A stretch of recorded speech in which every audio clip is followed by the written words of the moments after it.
प्रिय विद्यार्थियों, Vande Mataram. Current affair श्रृंखला भाग 9, जिसमें आज हम 17 और 18 सितंबर 2021 के 10 महत्वपूर्ण प्रश्नों पर बात करेंगे। शुरू करते हैं हमारे आज के पहले प्रश्न के साथ। और पहला प्रश्न बात करता है, हाल ही में ग्लोबल मीथेन शपथ किन राष्ट्रों या संगठन द्वारा ली गई है? विकल्प है आपके सामने। ए, भारत और France. B, Bharat, Australia, Japan, America यानी quad countries. C, COP26 Glasgow में जो होने जा रहा है का प्रस्ताव है। डी, अमेरिका व यूरोपियन संघ। तो ग्लोबल मीथेन प्लेस ली गई है अमेरिका और यूरोपियन संघ द्वारा। ग्लोबल मीथेन प्लेस को लिया गया है। ग्लोबल मीथेन प्लेस जिसे यूएस और ईयू यूरोपियन संघ द्वारा लिया गया है। इस दशक के अंत तक यानी 2030 तक मीथेन उत्सर्जन में 1/3 कटौती करने का इसमें प्रस्ताव रखा गया है ग्लोबल मीथेन प्लेस के अंतर्गत। बात करते हैं मीथेन गैस पर। तो मीथेन क्या है? एक हाइड्रोकार्बन है, एक सरल हाइड्रोकार्बन है यानी CH4। एक ज्वलनशील है, गैस है, ईंधन के रूप में इसका यूज होता है। और एक ग्रीन हाउस गैस है, एक ग्रीन हाउस गैस है मीथेन गैस, जिसकी सोर्स क्या है इसका? 40% तो ये प्राकृतिक स्रोत से प्राप्त होती है और 60% मानव प्रभाव से इसका उत्सर्जन होता है। तो ग्लोबल मीथेन प्लेस अमेरिका और यूरोपियन संघ के मध्य दोनों के द्वारा ली गई। बात करते हैं प्रश्न संख्या 2 पर।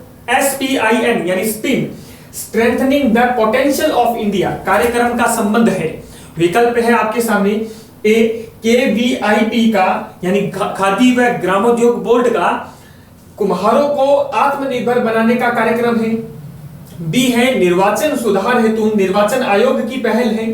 सी है नौसैनिक युद्धाभ्यास है। डी है अंतरिक्ष क्षेत्र में भारत को आत्मनिर्भर बनाना है। तो स्पिन का संबंध किससे है? स्पिन का संबंध है KVIP यानी खादी और ग्रामोद्योग बोर्ड का कुम्हारों को आत्मनिर्भर बनाने का कार्यक्रम है स्पिन यानी strengthening the potential of India. Khadi व ग्रामोद्योग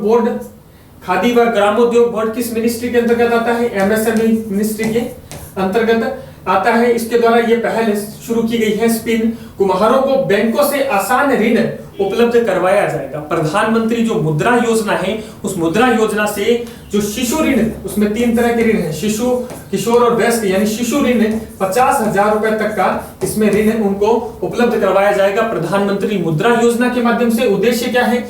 उद्देश्य है स्थानीय स्वरोजगार को बढ़ाने और हर हाथ को काम। प्रधानमंत्री मोदी जी का जो कमिटमेंट है हर हाथ को काम, उस प्रतिबद्धता को के अनुरूप है। उस प्रतिबद्धता को पूरा करने का काम किया जाएगा स्पिन के माध्यम से। बात करते हैं हम प्रश्न संख्या 3 पर। हाल ही में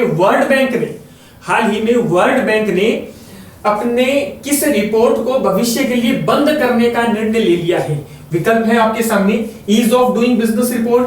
B, human capital index. C, world development report. D, global economic prospect report. ये चारों ही रिपोर्ट वर्ल्ड बैंक प्रकाशित करता है। ये चारों ही रिपोर्ट किसकी है? वर्ल्ड बैंक द्वारा प्रकाशित की जाती है। अभी वर्ल्ड बैंक ने किस रिपोर्ट को बंद करने का निर्णय लिया है? तो बंद करने का निर्णय लिया है ease of doing business report को वर्ल्ड बैंक ने अभी बंद करने का निर्णय लिया है और इसके जगह कुछ नया इनिशिएटिव वो लेने जा रहा है। कुछ समय से, पिछले 2-3 सालों से ये शिकायत मिल रही थी कि उसकी डेटा में गड़बड़ी की जा रही है, चाइना का इन्फ्लुएंस प्रभाव बढ़ रहा है। इस कारण क्या है कि इसको बंद कर दिया गया है अभी। वर्ल्ड बैंक बात करें ease of doing business report, 2003 में पहली बार ये रिपोर्ट जारी की गई। 119 देशों यानी अर्थव्यवस्थाओं के अंतर्गत आने वाले व्यवसाय को प्रभावित करने वाले, बिजनेस को प्रभावित करने वाले 10 मापदंडों के आधार पर यह रिपोर्ट प्रकाशित की जाती थी। 190 देशों में भारत की 2014 में 142वां स्थान था। 2017 में इसमें सुधार हुआ, 100वां स्थान। 18 में 77 और 2019 के अंदर 63वां स्थान भारत को प्राप्त हुआ है ease of doing business report में। अब भविष्य में ये रिपोर्ट प्रकाशित नहीं की जाएगी। बात करते हैं हम वर्ल्ड बैंक पर। वर्ल्ड बैंक क्या है? 1944 में ब्रेटन वुड्स संस्थाओं की स्थापना में 3 ब्रेटन वुड्स संस्थाएं निकली थी, गेट, IMF और वर्ल्ड बैंक। तो ब्रेटन वुड्स संस्थाओं में से एक है, जिसमें IMF के साथ international bank for reconstruction and development IBRD, जिसको किस नाम से जानते हैं? वर्ल्ड बैंक के नाम से भी जाना जाता है। ठीक है, तो वर्ल्ड बैंक क्या है? वर्ल्ड बैंक एक समूह है। वर्ल्ड बैंक समूह के अंदर कौन कौन से संस्थाएं शामिल की जाती है? इसमें IBRD शामिल है, अंतरराष्ट्रीय पुनर्निर्माण और विकास बैंक। IDA शामिल है, अंतरराष्ट्रीय वित्त विकास संघ। IFC अंतरराष्ट्रीय वित्त निगम। MIGA निगा बहुपक्षीय निवेश गारंटी एजेंसी। ICSID निवेश विवादों के निपटारों के लिए अंतरराष्ट्रीय केंद्र। भारत ICSED का सदस्य नहीं है, भारत इस संस्था का सदस्य नहीं है, बाकी चारों का है। वर्ल्ड बैंक के वर्तमान अध्यक्ष कौन है? डेविड मॉलपास। वर्ल्ड बैंक के वर्तमान क्या है? अध्यक्ष है डेविड मॉलपास। बात करते हैं हम प्रश्न संख्या 4 पर। विश्व का एकमात्र वृक्ष मेला खेजड़ली शहीद मेला कब आयोजित किया जाता है? विश्व का एकमात्र वृक्ष मेला खेजड़ली शहीद मेला कब आयोजित किया जाता है? विकल्प है भाद्रपद शुक्ल दशमी, बी वैशाख पूर्णिमा, सी चैत्र शुक्ल अष्टमी, D Magh Purnima.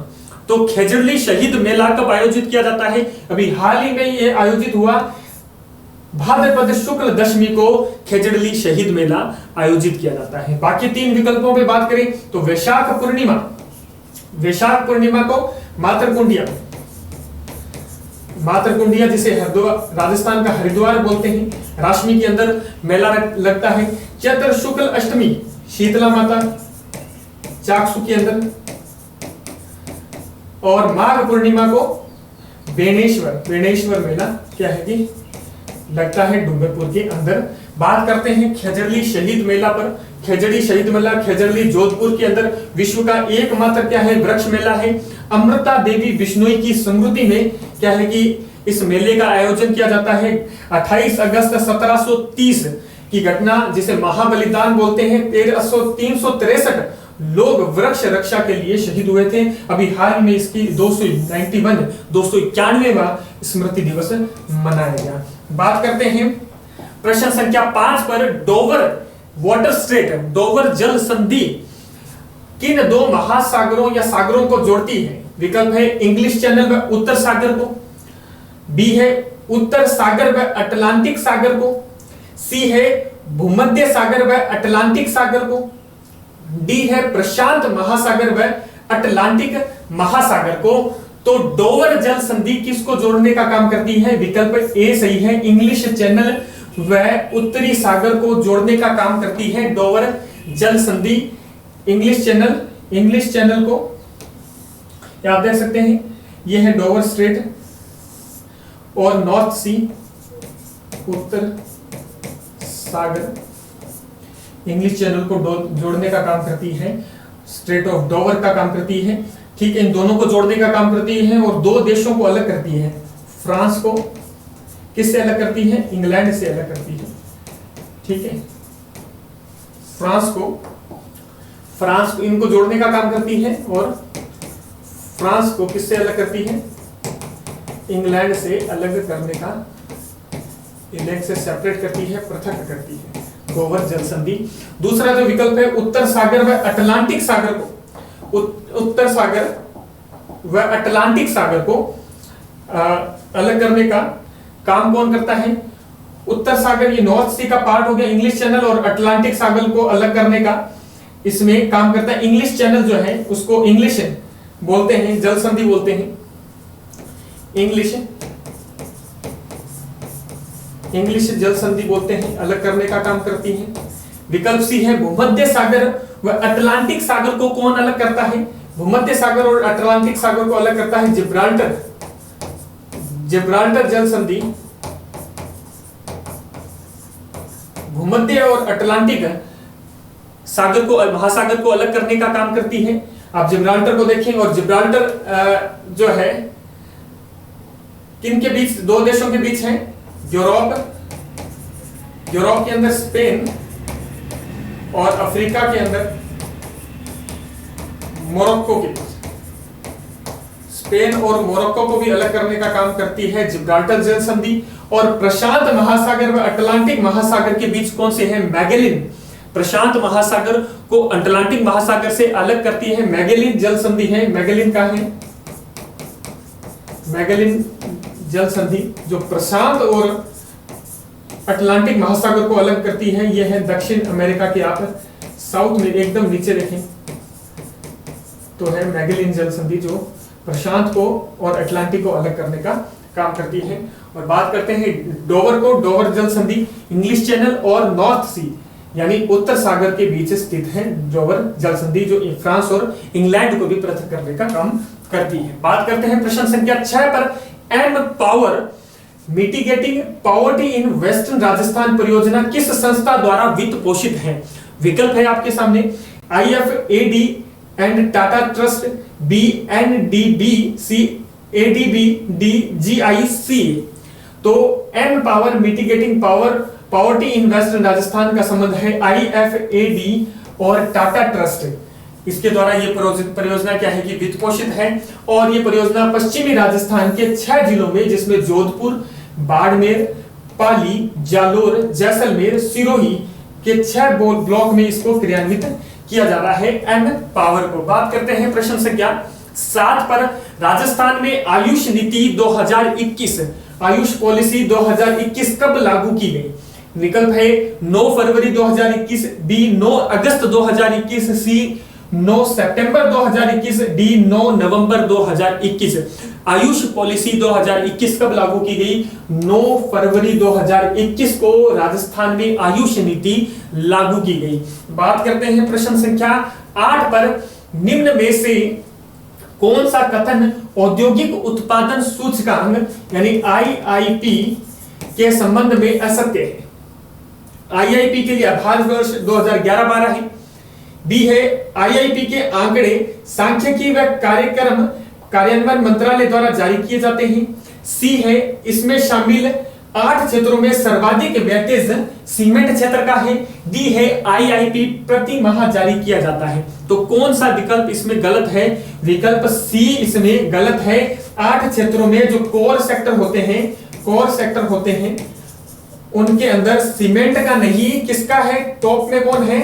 Refinery top में है। कोर सेक्टर में कौन टॉप में है? रिफाइनरी क्या है कि इसमें टॉप पे है। प्रति माह ये इंडेक्स जारी किया जाता है, CSO जारी करता है। आधार वर्ष क्या है? 2011-12 IIP का आधार वर्ष रहता है। बात करते हैं प्रश्न संख्या 9 पर। राष्ट्रीय अपराध रिकॉर्ड ब्यूरो यानी NCRB के संबंध में गलत कथन है। विकल्प है ये प्रतिवर्ष क्राइम इन इंडिया रिपोर्ट जारी करती है। दूसरा है इनकी स्थापना राष्ट्रीय पुलिस आयोग 1977 से 81 और गृह मंत्रालय के टास्क फोर्स 1985 की सिफारिशों के आधार पर की गई थी। तो NCRB राष्ट्रीय क्राइम रिकॉर्ड ब्यूरो की स्थापना के संदर्भ में केवल एक सही है, 2 सही है, दोनों गलत है, दोनों सही है। तो ये दोनों ही कथन क्या है? सही है। क्राइम रिकॉर्ड ब्यूरो प्रतिवर्ष क्या है? क्राइम इन इंडिया रिपोर्ट जारी करता है। इसकी स्थापना राष्ट्रीय पुलिस आयोग जो 77 से 81 में था और गृह मंत्रालय की टास्क फोर्स 1985 की सिफारिशों के आधार पर इसकी स्थापना की गई थी। तो दोनों ही कथन क्या है कि इसमें सत्य है NCRB के संदर्भ में। बात करते हैं प्रश्न संख्या 10 और आज के आखिरी प्रश्न पर। भारत में पहला इलेक्ट्रिक हाईवे कहां बनाया जाएगा? देश में पहला इलेक्ट्रिक हाईवे कहां बनाया जाएगा? विकल्प है दिल्ली से कलकत्ता, दिल्ली से मुंबई, दिल्ली से जयपुर और दिल्ली से अमृतसर। कहां बनाया जाएगा पहला इलेक्ट्रिक हाईवे? तो इलेक्ट्रिक हाईवे बनेगा पहला दिल्ली से जयपुर के बीच में देश का पहला इलेक्ट्रिक हाईवे बनने जा रहा है। तो यहां प्रश्नों को विराम देते हैं। जय हिंद, जय भारत।